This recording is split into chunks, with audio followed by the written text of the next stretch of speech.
thanks for joining me again today. We are going to, I believe, put our journal together finally, right? So I left you with finishing up the outside of your journal, and then I went around and I inked the outside with Vintage Photo on mine. The next thing I'd like to do is work on the spine here a little bit. So I'd like to add a couple elements that are just going to give it a little bit more class to it. You're seeing on the books how they have this little, I'm not sure what you call it. I guess, look up the parts of a book so that I know what to tell you they are, right? Anyhow, let's make one of those, two of those actually. I've made one and I put it in here so that I could show you what it is that we're doing. So what I'm doing is I'm taking a piece of the fabric that I used for to sew my signatures on. It's kind of like a duck cloth. And I tore a strip that is going to be as wide as these signatures are here that we're going to put in the spine. It might be even just a little bit wider. And then as far as the length goes, I cut a piece or tore a piece or whatever, a piece that is, let's get the right side of the ruler. It is 5 inches long. You can have it a little longer, a little shorter, totally up to you. And I'm going to fold that in half. Then I have this piece of jute string here. And I'm going to put that up top at the fold, like this. Fold my fabric down over it. And then I have some pretty green embroidery floss that actually matches the green where I use the cording, the waxed cording, to sew my signatures on with. And I am going to tie a knot in the end of it. And then I will bring that knot up through the inside. So I will go between the two layers and bring the knot up through, close to this piece of cording. What we want to do is we want to take and whip stitch around that cording and having it be up tight against the edge of our fabric like this. So then we'll just take our needle and we'll just go around this whole length of this piece and try to get your stitches as even and as close as possible. I did leave my embroidery thread. It's 6 ply. I didn't separate the threads. And I think this adds just a really cute little touch to our journal. And I feel that it can match any journal style. Any book has these on them. And I will continue to do this until I get it all the way over to the other side. Okay, I've reached the end. So what I'm going to do now is I'm going to come up through the back to the inside, and then I will tie this off in a knot on the inside. And then I will snip it, leaving a slight tail. And I'm going to take some glue and I'm going to put some glue right on that knot that I made. I just have my art glitter glue here. And I will take my tail and I'm going to bring that around to the inside so that that won't show. And I'm going to glue that down there also. Now, the piece that I have also tied a knot to at the beginning, I want to glue that down too. When you glue these together, you can also at that point glue them down. Okay, so that's what we have. And I want to snip off the extra cord so that doesn't hang over. And then we have another one of these cute little things to put on our book, our journal. Now, are my stitches perfect? No, they're not perfect, but they're doable, they're presentable. What I have done to the inside of my journal here is I have measured where the center is. I'm going to cut off a little bit of this. It doesn't need to be quite that long. And then I'm going to take some tacky glue. Let's see. I guess both sides look pretty good, so I will put the best looking side toward the outside of the journal. And I'm going to put some glue. You can use fabric glue, tacky glue. And I'm going to put some glue on the back of this fabric, like this. And I'm going to center that where my center line is here on my journal, like that. And I'm going to have the thread piece, the piece that has the cord on it, where the thread is wrapped around, hanging beyond the edge of the journal. So that when you turn it over, you see them like that, okay? And then I'm going to take more glue and I'm going to glue these folds together here.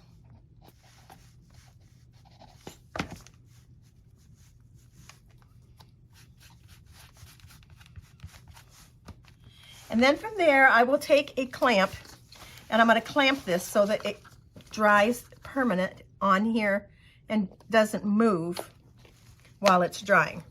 And so then we will have our little, yes, I need to find out the name of those. All right, it's called a headband. Should have known that, right?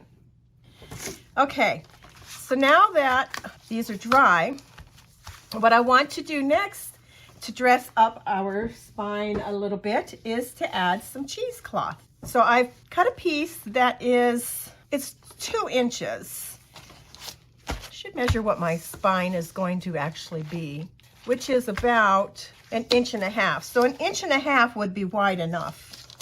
Now I want this to also come up as far as the headband on our book does. So I'm going to open up my piece of cheesecloth so that I can make it longer. And I'm going to have it come up and beyond the edge of the book cover, right out to the headband that we put on. Okay, now I'm going to cut off this excess because we don't need that. We're going to have just a little bit. Now, if you don't think this is thick enough, you can add more layers. So I will pull that off now that I have it cut. I'm going to take this whole area and I'm going to put some tacky glue down to glue in my cheesecloth. Just spread my glue out with my finger and then take my piece of cheesecloth and lay it down in place.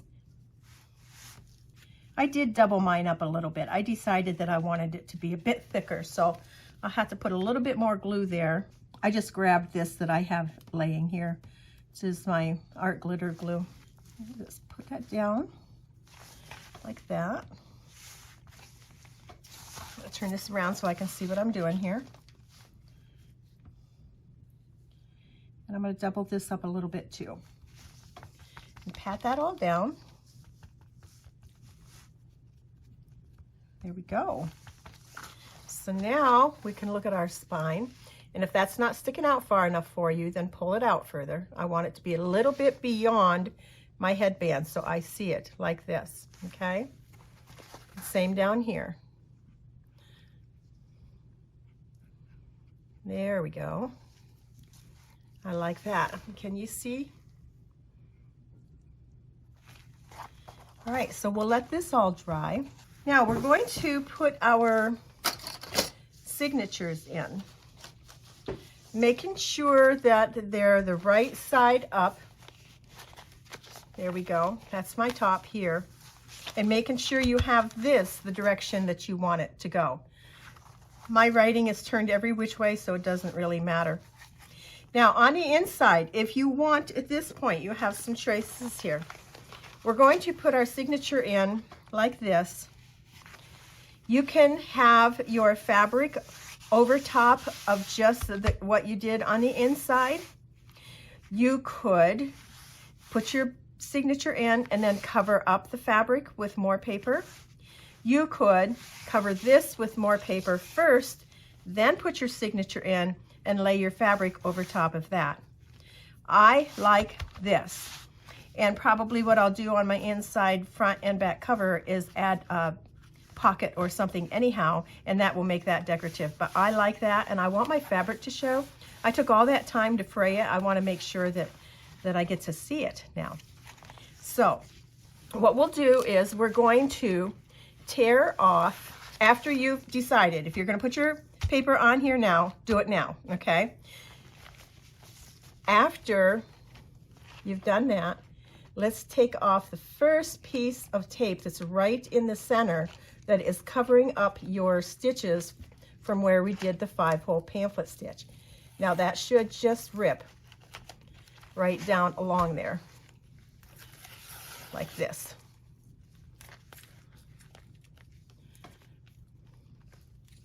Let's see, let's tear it where the, there we go.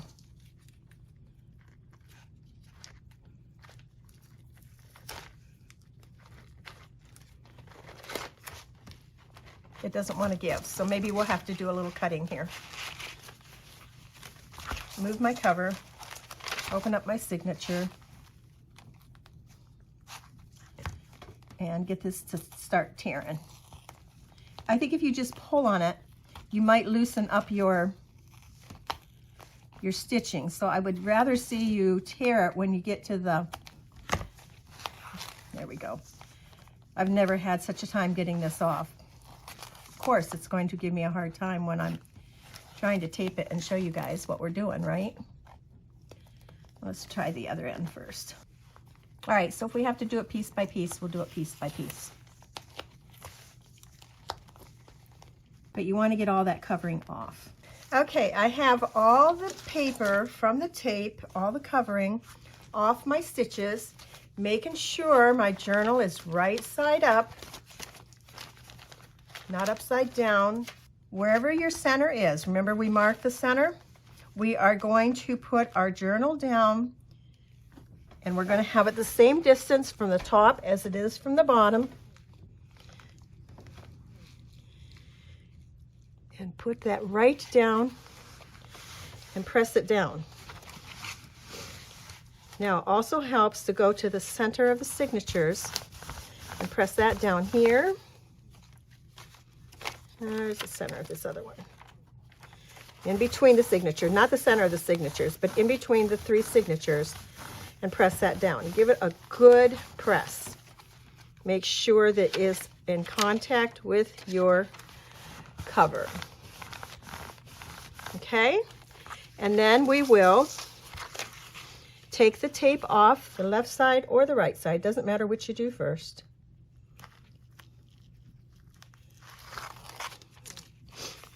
And we were going to start from the inside and press it down, working toward the outside.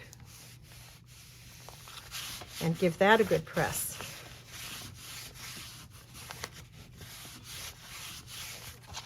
And then we'll do the other side. Take the cover off our tape.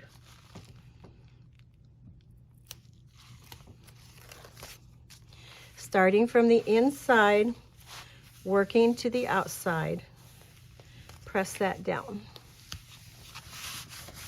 And then give that a good press.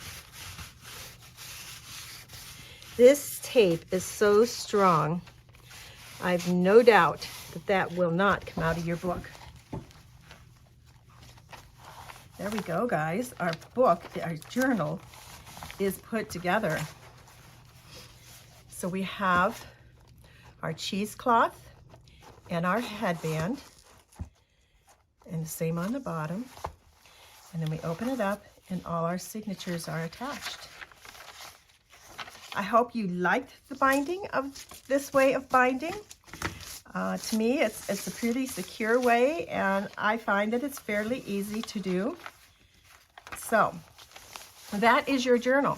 Actually, do we want to continue this project and use our journal for projects that we do for challenges? So if we have, like, we had a pocket challenge, so then we could take our journal and we could put a pocket on one of our pages and just use this for our challenges. We can do that. It's totally up to you what you do. Mine is going to be for ideas that I haven't done and I want to remember, new ideas, favorite ideas. It's going to be an idea journal. You use what you want your journal for. The next step today that I'd like to show you is how I'm going to make a panel for my journal. I have chosen some pretty colors, some pretty spring colors, because my cover is so bright and cheery. I know there's not peach on here, but the flower that I have chosen to put on here has peach on it, so it's all going to tie in together anyhow. These papers that I have here are just some papers that I had bought a pack of what I thought was some pretty cardstock at Dollar Tree, and these were in that. They are textured like almost like a handmade paper would be, but they're not handmade, but they do have some really nice texture and they're really soft. So what I want to do first with those is to go around the outside edge with some ink like I did on my journal. I won't have to on the black. Let's do it on the green and the peach. And I've cut these in 3 different sizes. You can have yours like be so that they would be perfect right on like that. And this would be cut down here so that you would have the same border around each one. I wasn't interested in doing that. I wanted 3 staggering different sizes of cardstock for mine. So if you want the sizes that I did, I will measure them for you. This peach one measures,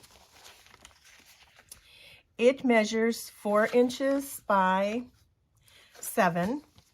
The green one measures 4 inches by 5.5. And the black one measures 3 1/4 by 5.5. I didn't measure, I just eyed them up, and that's what I ended up liking. So we have this. Now, I know not everybody has a sewing machine, but if you do, I would sew these together for some extra texture. Because it is textured paper, I'm going to use some tacky glue and just put a little bit on here to hold my papers in place where I want them. And then I'll take it to my sewing machine and stitch them. So I want them to be like that. I'm not making a complete, like a square or anything. You can just see the staggered layers. I think that's pretty cool on the front of that. Now, you can really go crazy with this, and you can add cheesecloth, you can add fabric, you can add lace. And if I were doing a journal that I might want to put up for sale or whatever, I would go really crazy with this, and I would add a lot of different textures and designs on it. But it's just going to be my idea journal, and I'm perfectly fine with how pretty that looks just the way it is. The whole idea was to keep this simple, and I think that's pretty, but yet nice and simple. So I'm going to go stitch this, and I'll be back. All right, so I have them all stitched together. I'm going to open my journal up like this, and I'm going to glue this down with some tacky glue. And then I'm going to put a book on it and let it dry. Actually, let's go ahead and glue our flower on, and then we can let all of them dry together. My flower is cut from an old greeting card. Here we go. Put that down like right there.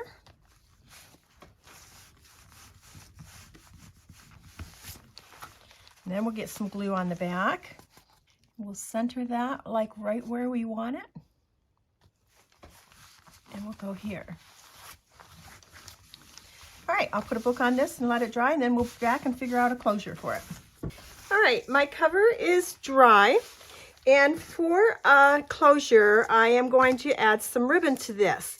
Now, you can add ribbon in many different ways.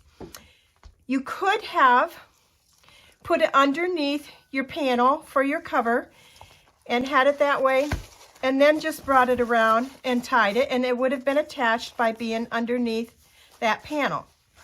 You could, if you had the means to, punch a hole in the front cover and a hole in the back cover and put an eyelet in here, and then put a piece of ribbon through the eyelet here and a piece through here, and then brought them together and tied them.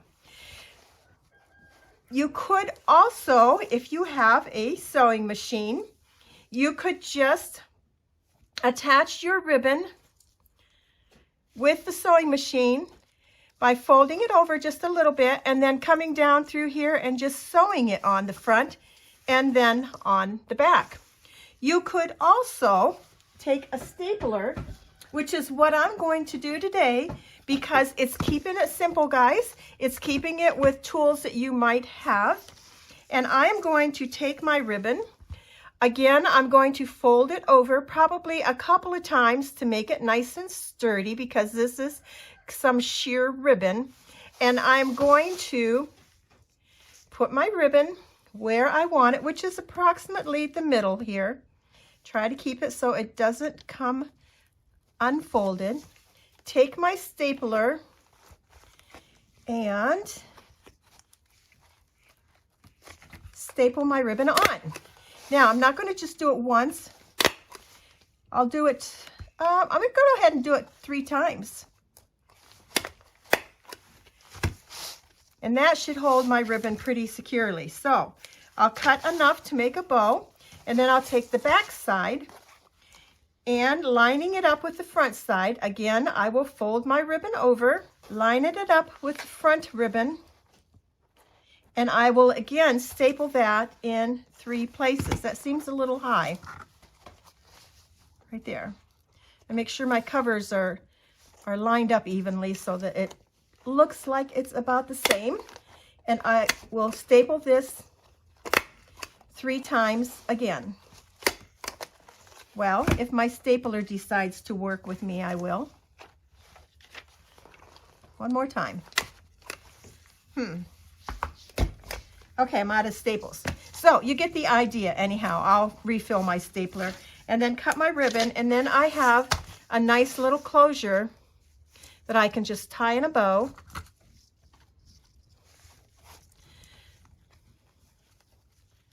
And have my journal closed. Now, let's address these. Let's open this back up. Let's address these ties where we sewed our signature together. I have left mine long on all 3 of them, and I'm going to get out some of my beads.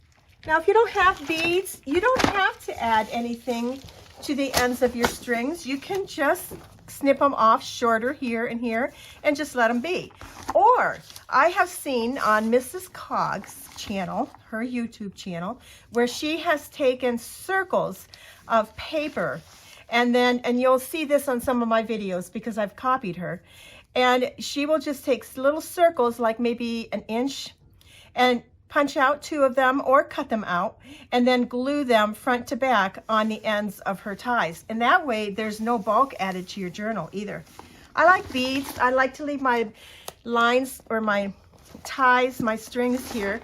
I like to leave them dangle so my beads will be below my journal here. Sometimes I don't get them cut the right size, but I have this container of some polymer clay beads, and I'm going to pick out a few and add them to the ends of my strings.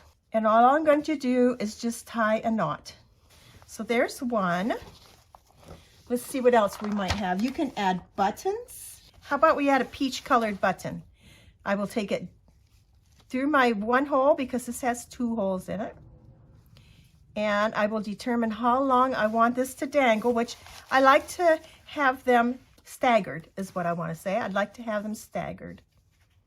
So, and then we'll tie a knot on the back of our button and cut off the excess.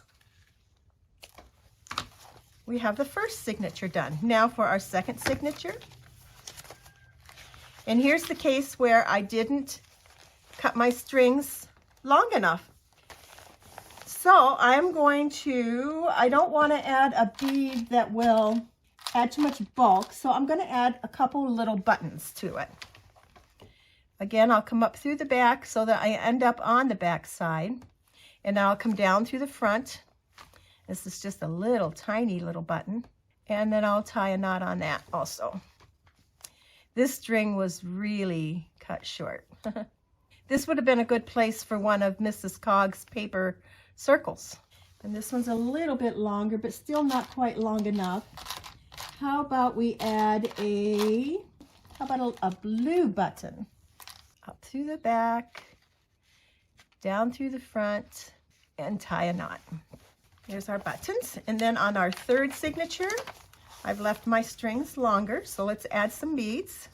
This one, let's go with, I'd like a nice green one, but I don't really have a green one that would be appropriate. This has some pretty green in it. There we go. And then for the longer one, we can even add a bulkier one at this point. How about this funky one? And let's see, let's make it about up to there. Snip off the excess. Save this little piece for another project. And there we have our beads or our buttons on our signatures. So they'll dangle out the bottom like that and look really cute. And tie our journal closed. And it is all ready for our projects to go in it. So I hope you have enjoyed this challenge. I hope you played along. And if you did, I would love to see your project. I would love to see what you've done, your take on it. I know some of you have done it differently, and that's perfect. That's what I like. I like to see you being you, and if you want to copy, copying is fine too. There's my journal. Thanks for watching, and we shall see you again soon. Bye now.